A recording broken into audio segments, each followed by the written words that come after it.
L'appel a été fait pour un pansement, puis il a été rapidement opéré. Chaos dans un parc d'attractions en Floride lorsqu'un visiteur est grièvement blessé sur un manège. Nous fermons essentiellement la zone pour qu'ils puissent nous aider à nous assurer qu'il n'y a pas de gaz ou de membres de l'équipe là-haut. Pour la première fois, nous voyons les images de la caméra piéton des secouristes envahissant la plateforme de l'attraction Stardust Racers à Epic Universe, à Orlando, pour tenter de sauver un jeune homme. Il n'arrête pas de dire de rouvrir, mais il n'y a eu aucune défaillance.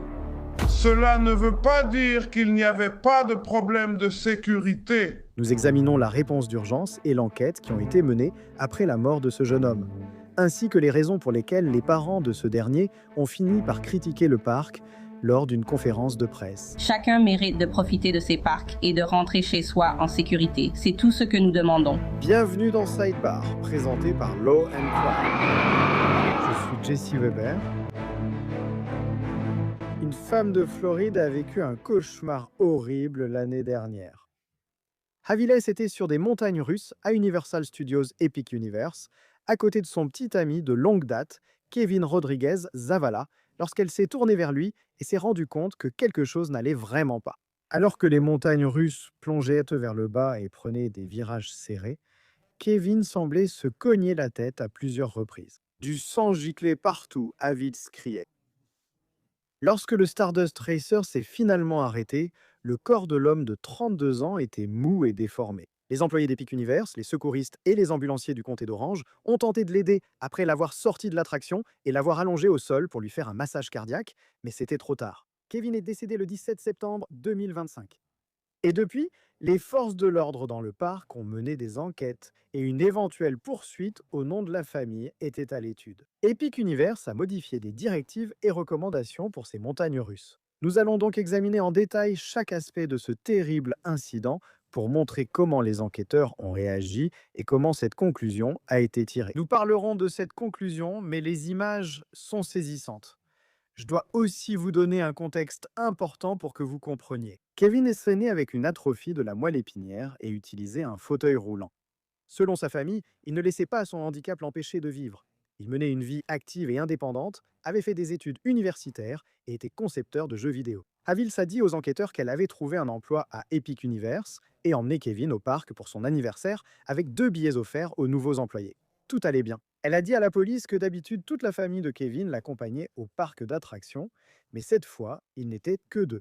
Epic Universe venait tout juste d'ouvrir quelques mois auparavant, en mai 2025. La piste du Stardust Racer s'élève à plus de 40 mètres de haut et atteint une vitesse maximale de 100 km/h, et on arrive au 17 septembre. Lorsque les adjoints du shérif du comté d'Orange sont arrivés sur les lieux, plusieurs ambulanciers tentaient de ranimer Kevin.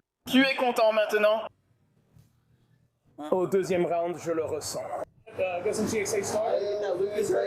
Ouais. J'ai préparé le Lucas. Je serai suisse. Je ne m'inquiète pas du Lucas. Tu fais du bon travail devant. J'ai emmené le suivant au poste suivant. Ce n'est pas leur seul suspect. Je vais aussi préparer à manger. Enfin, c'est votre droite. Et nous passerons de l'autre côté. Et il est très doué avec son visage. Hey! Je te tiens. Les électrodes sont bien posées. On va remplacer celles du moteur pour te permettre de nous fournir plus de données. Toutes mes classes favorites baissent. Nous allons fermer. Vous pouvez annuler tous les coachs Windows.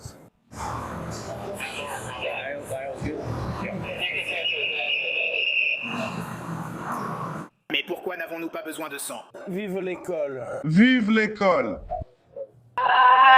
1 minute 45. Je vais t'emmener faire des pompes. Minute 45. On a besoin de ça. Je ne le sécurise pas, frère. Jamie sécurise l'IoT. Peter, prends la précharge. BBM, vite fait. Je ne cible pas. Contrôle de sécurité. Deuxième vérification. Prends-le.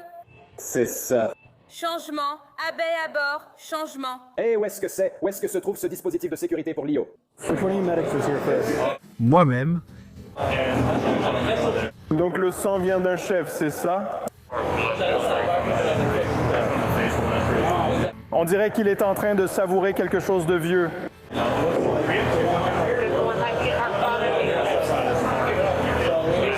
Oh Oh mince. Oh là là. Tu vas pouvoir fermer la porte du château. Les gars, vous avez une idée d'elle de toute façon? Quelqu'un était-il assis sur le mur X? Oui. Il n'avait toujours pas cette femme. Je ne sais pas ce qu'ils ont fait. Elle l'a probablement enlevé, peut-être pour un membre de la famille. Hé, où est la dame qui était assise à côté de lui? Je pense qu'ils sont descendus, d'accord.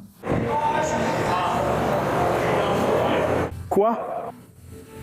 Nous connaissons quelqu'un? Lié à lui. Depuis un moment, ouais. Une femme était assise à côté de lui. Cet objet est couvert de sang. D'accord. J'essaie de comprendre. Cela fait 5 minutes que je demande à voir un membre de la famille. Alors, pendant que Kevin était emmené sur une civière vers l'hôpital, c'est à ce moment-là que les adjoints du shérif ont commencé leur enquête, en examinant de plus près le siège des montagnes russes, qui, je dois vous le dire, était couvert de sang. Où étiez-vous dans la voiture sur la caméra? J'étais dans ma voiture. Ils ont dit, oh oui, blessure à la tête au Stardust. Je me suis dit, quelqu'un a glissé et est tombé. Ils n'ont pas précisé que c'était, vous savez, pour nous, ça aurait été un accident industriel. C'est ça. Oui, exactement. Je suppose qu'il n'était pas complètement attaché. J'essaye de comprendre ce que c'est. De la matière cérébrale ou du vomi? Tu peux voler. Tous? Prends quelques photos. Elle va prendre quelques photos. Ils veulent prendre des photos pour leur truc. Ouais. Caporal photo floor. Ah ouais. J'allais dire, donne-moi juste un tiers de la façon dont je le fais de ce côté de la barrière. Je préférerais qu'ils le fassent de ce côté, juste pour qu'on ait assez d'éléments pour notre enquête. On te contacte bientôt pour voir comment ils veulent gérer ça. Minute. Je ne sais pas si tu n'essaies pas ou si tu ne peux pas le faire.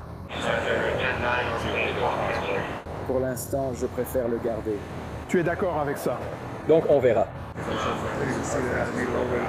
Ouais, Je ne veux pas que quelqu'un y touche. c'est probablement un des favoris là-haut. Et pour revenir à Javalise, elle était assise un peu à l'écart de la sortie de l'attraction, essayant simplement d'assimiler tout ce qui se passait. J'ai besoin d'une déclaration sur ce qui s'est passé. Si vous pouvez vous en souvenir. One on the right. Ah, Je l'ai vu, il était trop bas. Il n'a aucun appui pour sa jambe. Ils l'ont poussé environ 3 fois, peut-être 4. qui l'a poussé? Les employés de l'attraction?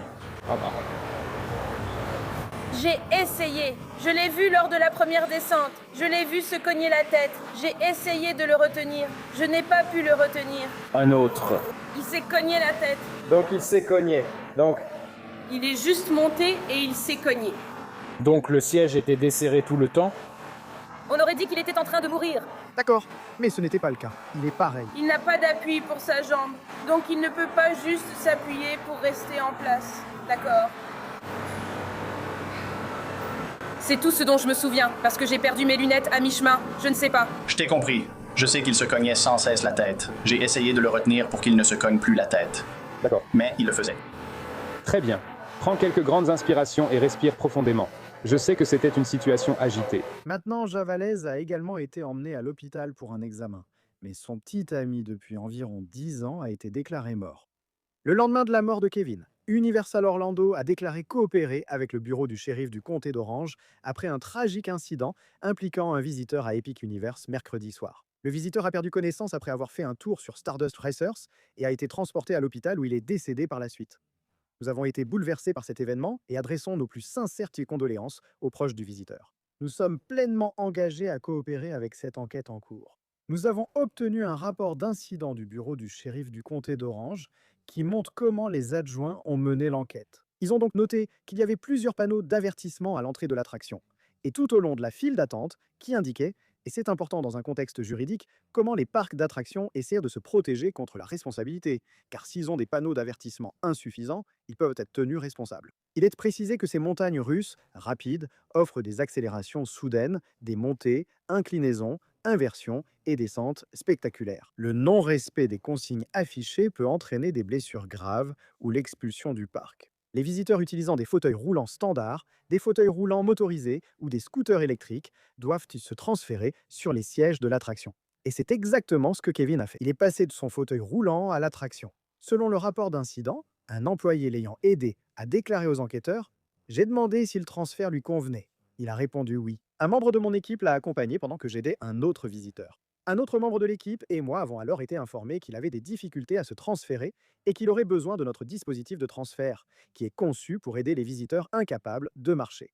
Nous avons apporté le dispositif jusqu'à lui et il s'y est transféré facilement. C'était un transfert tout à fait normal et il remplissait toutes les exigences pour l'attraction. Il est passé facilement du dispositif au véhicule. Les enquêteurs ont aussi recueilli la déposition sous serment de l'employé ayant sécurisé la barre de Kevin. Kevin, l'individu qui était en fauteuil roulant ce jour-là, vous vous occupiez de la barre de sécurité? Oui, je l'ai fait. J'ai vérifié sa barre de sécurité. D'accord. Y avait-il un problème avec elle? La seule chose qui est ressortie concernait nos procédures de chargement avec la barre de sécurité. Nous avons notre indicateur sur le côté du siège qui nous indique si le témoin du siège est au vert ou non. Si ce n'est pas dans le vert, on peut voir qu'il y a une petite encoche qui penche vers le rouge. Il s'était transféré. Avec l'aide de la chaise de transfert et des guides, il était assis bien droit sur le siège, comme on le souhaite normalement, et la barre de sécurité n'atteignait pas le minimum requis. C'était vraiment à ça près. Donc, dans cette situation, on lui demanderait « Est-ce que ça va? Est-ce que ça te dérange si j'appuie un peu pour m'assurer que la barre de sécurité s'adapte bien à toi? » Et il a dit oui. Alors, j'ai appuyé sur la barre de sécurité comme d'habitude avec les deux mains, j'ai vérifié à nouveau et ensuite le témoin de sécurité a atteint le minimum requis, c'est-à-dire la position nécessaire pour qu'il puisse monter à bord. Donc, quand vous avez exercé cette dernière pression, quand vous lui avez demandé « Kay, est-ce que je peux appuyer un peu? » Et il a dit oui, et ça a atteint les exigences minimales pour que ça se verrouille. Oui, quand t'as fait ça, est-ce qu'il... A-t-il montré des signes d'inconfort? Non, il n'a montré aucun signe d'inconfort. Il n'a pas fait de bruit, son visage n'a pas changé. D'accord. Et on doit aussi un peu revérifier avec lui pour s'assurer, comme avec n'importe qui à qui on ferait ça, qu'il est à l'aise. Et il a clairement montré qu'il était effectivement à l'aise assis là. Il n'y avait aucun signe d'inconfort de sa part. Est-ce que sa petite amie a dit quelque chose comme si elle était inquiète de quelque chose? Non, elle n'a rien dit du tout. Elle avait l'air d'aller bien aussi. Oui. Donc, les adjoints du shérif ont examiné les images de surveillance de l'attraction et ils ont fait les observations suivantes. Et c'est essentiel. 20h54 20 secondes, le personnel a aidé le défunt à s'installer dans le manège. 20h56 57 secondes, l'attraction quitte le quai de chargement. 20h56 57 secondes. L'attraction est observée au point de lancement au début du parcours et la victime semble attentive et en bonne forme. 20h58 28 secondes. Le chariot est vu au dernier freinage, mais la vidéo prise de loin ne montre pas le défunt.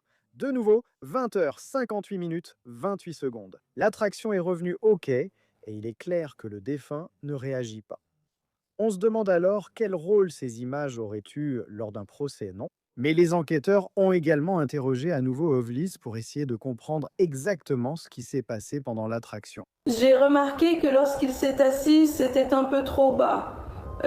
Ils ont poussé la barre vers l'extérieur. Que veux-tu dire par un peu trop bas? Genre, son ventre était juste ici et la barre était juste là. D'accord. Alors, ils l'ont poussé et ils n'arrivaient pas à la mettre correctement. Ils l'ont poussé encore, ils n'y arrivaient toujours pas. Et ils l'ont poussé une fois de plus, je crois, 3 fois. Je crois que c'était 3 ou 4 fois. Je ne me souviens plus exactement.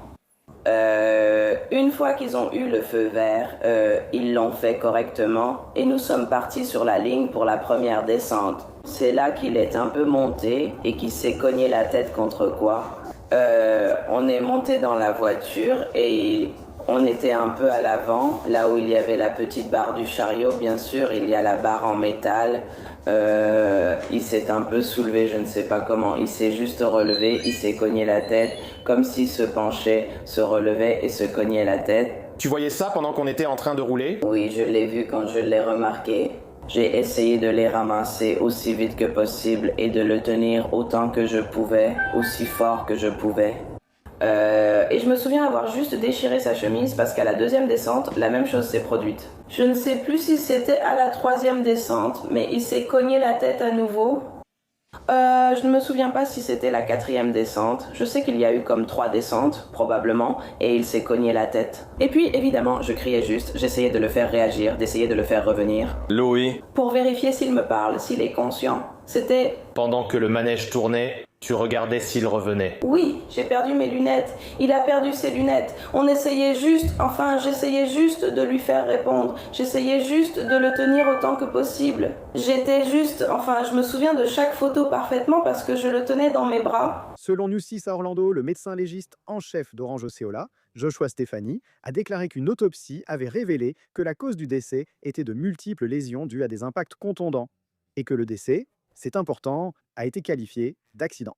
Le Tallahassee démocrate indique que le complexe et le département de l'agriculture et des services aux consommateurs de Floride ont confirmé que les systèmes de l'attraction fonctionnaient comme prévu, que l'équipement était intact et que le personnel avait respecté les procédures. La famille de Kevin voulait des réponses précises sur ce qui s'était vraiment passé sur l'attraction et si quelque chose s'était mal passé et si cela pouvait être évité à l'avenir. Qu'ont-ils donc fait? Ils ont engagé l'avocat réputé Ben Crump et annoncé qu'ils feraient appel à leurs enquêteurs pour examiner Stardust Racers. Et ensuite, on arrive au 4 octobre, 2 semaines après la mort de Kevin, et le parc a rouvert les montagnes russes. Cela a beaucoup déçu la famille, et Ben Crump qui s'est exprimé lors d'une conférence de presse. Permettez-moi de commencer cette conférence de presse en vous rappelant à tous.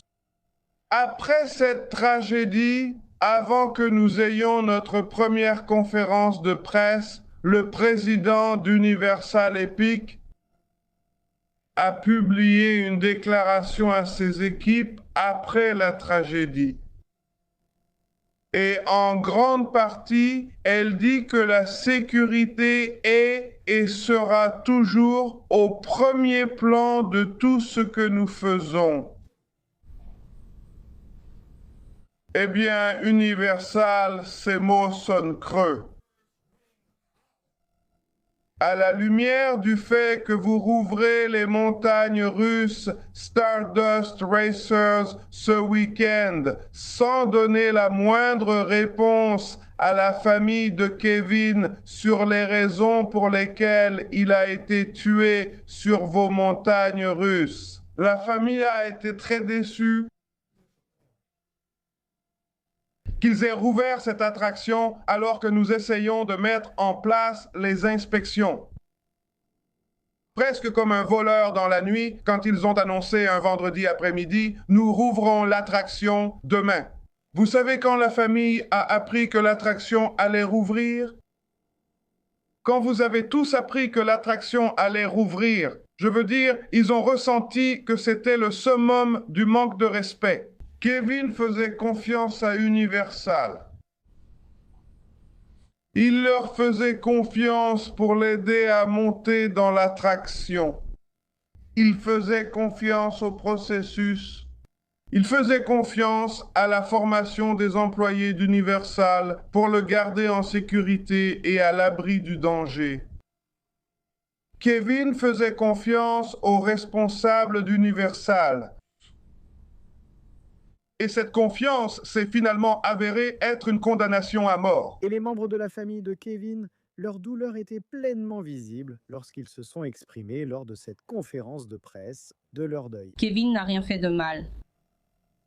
Il a vérifié les avertissements avant de monter sur les montagnes russes, comme il le faisait toujours chaque fois qu'il montait sur les montagnes russes. Il a fait confiance à Universal et à ses employés pour ne pas le laisser monter dans une attraction si cela était dangereux pour lui. Il croyait qu'il était en sécurité parce que les actions d'Universal lui montraient qu'il était en sécurité. Nous ne pouvons pas ramener Kevin, mais nous pouvons nous exprimer pour nous assurer que personne d'autre ne perde la vie de cette façon. La mère de Kevin, Anna, a fait une déclaration en espagnol, puis quelqu'un est intervenu pour la lire en anglais. Faire des montagnes russes était quelque chose que nous aimions faire ensemble toutes les deux. Nous partagions cette excitation et cette exaltation. Ça nous faisait nous sentir vivantes et libres, lui et moi. L'une de mes photos préférées de nous deux a été prise dans des montagnes russes. Nous sourions toutes les deux, ses mains en l'air.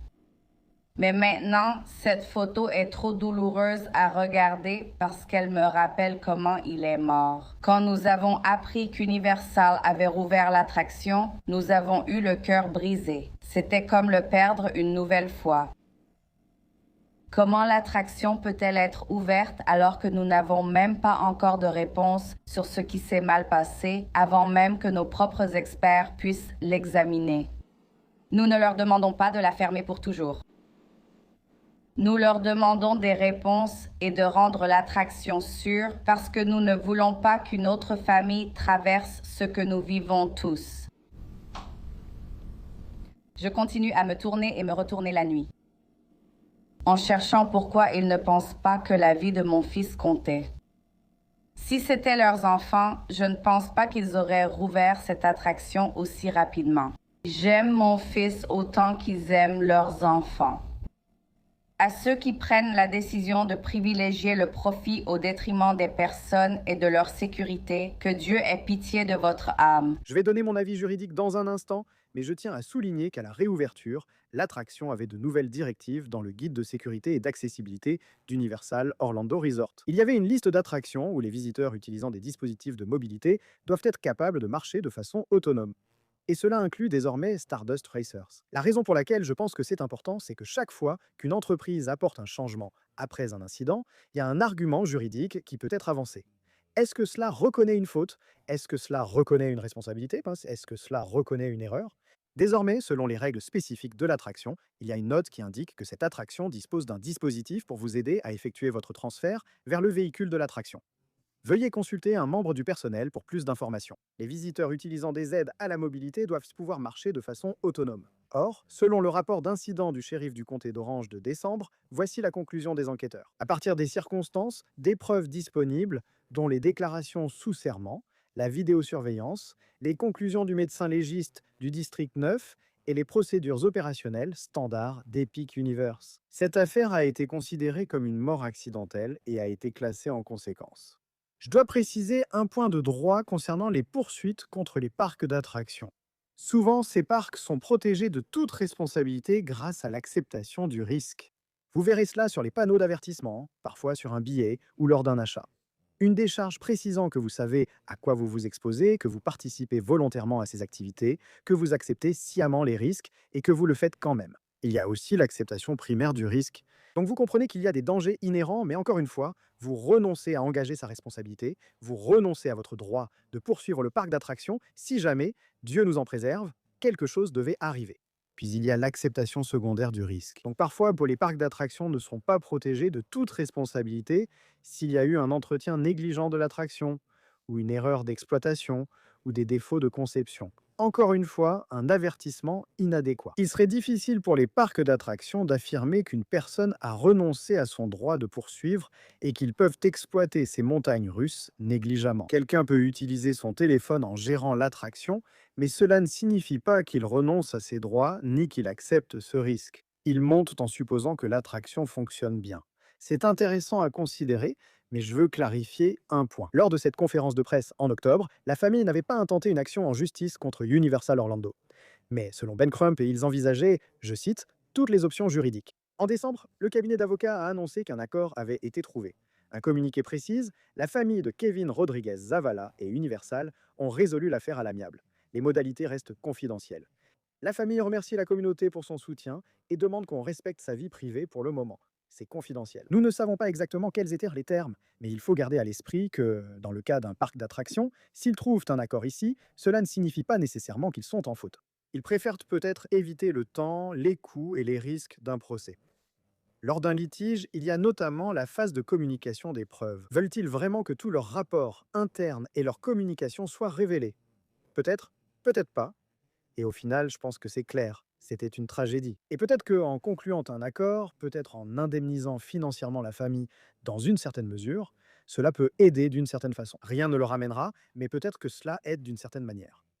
Et c'est une façon de résoudre cette situation pour que la famille puisse éventuellement aller de l'avant et être aidée. C'est une situation terrible pour cette famille qui a perdu un frère et un fils. Sa petite amie a aussi perdu son compagnon. Il faisait ce qu'il aimait sur des montagnes russes quand il est mort. C'est une vraie tragédie. Et nos cœurs, nos prières et nos pensées accompagnent sa famille et ses amis, c'est le moins qu'on puisse dire. C'est tout ce que nous avons pour vous pour l'instant ici sur Sidebar, tout le monde. Merci beaucoup de nous avoir rejoints. Abonnez-vous sur YouTube, Apple Podcast, Spotify ou où vous écoutez vos podcasts. Retrouvez-nous aussi sur Peacock de NBC. Suivez-moi sur X, Instagram et regardez Jesse Rober Live sur News Nation du lundi au vendredi à 23h, heure de l'Est. À bientôt!